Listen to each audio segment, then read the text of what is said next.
Hello friends, welcome back to my channel. ఈరోజు మరో మంచి రెసిపీతో మీ ముందుకు వచ్చేసాను. అదే లెమన్ రైస్. అందరికీ తెలిసిన రెసిపీ అండి. నా స్టైల్లో నేను ఎలా చేస్తానో చూపించేస్తాను. దానికోసం ఒక కడాయి పెట్టుకొని దాంట్లో కొంచెం ఆయిల్ వేసుకొని, ఇప్పుడు ఆయిల్ హీట్ ఎక్కాక పల్లీలు వేసుకుందాం. పల్లీలు మంచిగా మీడియం ఫ్లేమ్లో పెట్టేసుకొని దోరగా వేయించుకుందాం. ఓకే అండి, పల్లీలు వేగిపోయాయి. ఆ పల్లీలు తీసుకొని మొత్తాన్ని పక్కన పెట్టేసుకోవాలి. ఇప్పుడు అదే ఆయిల్లో కొంచెం మినప్పప్పు, కొంచెం శనగపప్పు, కొన్ని పల్లీలు యాడ్ చేసుకొని మంచిగా ఫ్రై చేసుకుందాం. అవి మంచిగా ఫ్రై అయ్యాక కొంచెం ఆవాలు, కొంచెం జీలకర్ర వేసుకుందాం.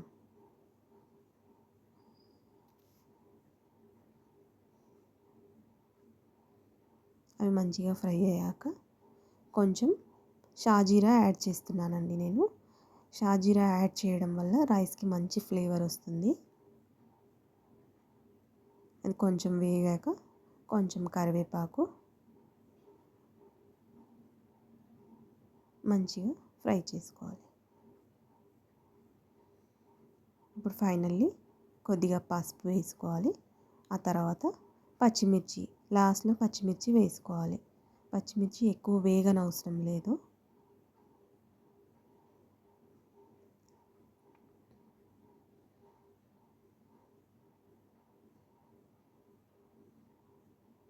ఇవి మంచిగా ఫ్రై అయిన తర్వాత సాల్ట్ ఇంకా నిమ్మరసం యాడ్ చేసుకుందాం.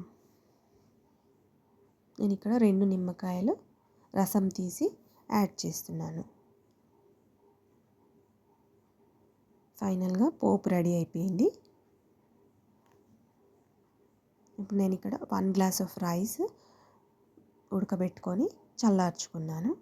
ఆ చల్లారిన అన్నంలో ఈ పోపు మొత్తం కంప్లీట్గా వేసేస్తున్నాను. మంచిగా ఎక్కడ వైట్ రైస్ కనిపించకుండా, ఉండలు లేకుండా మంచిగా కలిపేసుకుందాం. ఈ రైస్ని మీరు లంచ్ బాక్స్లో తీసుకెళ్ళొచ్చు, ఏదైనా పాట్లక్ ఉంటే తీసుకెళ్ళొచ్చు. ట్రావెల్ చేసేటప్పుడు కూడా వెరీ నైస్ రెసిపీ. ఇప్పుడు ముందుగా వేయించి పక్కన పెట్టుకున్న పల్లీలు వేసుకుందాం పైనుండి. పల్లీలు ఇలా వేయడం వల్ల మంచిగా క్రంచీగా ఉంటాయి తినేటప్పుడు. ముందే వేసేసుకుంటే అన్నంతో పాటు కలిపేస్తాం కదా, అప్పుడు మెత్తబడిపోతాయి. అంతే, రెడీ అయిపోయిందండి. ఇప్పుడు దానికి కాంబినేషన్గా నేను ఇక్కడ మిర్చి బజ్జీ వేస్తున్నాను. మిర్చి బజ్జీ నేను ఆల్రెడీ ఛానల్లో ఉంది, దాని తయారీ విధానం లింక్ డిస్క్రిప్షన్లో ఇస్తాను, ఒకసారి వెళ్ళి చెక్ చేయండి.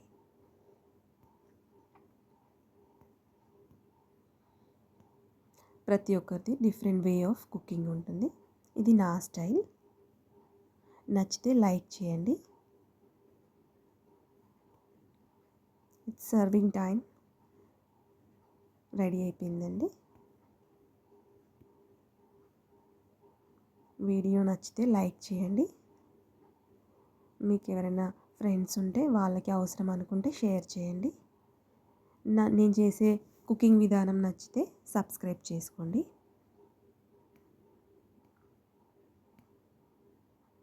బాయ్ అండి.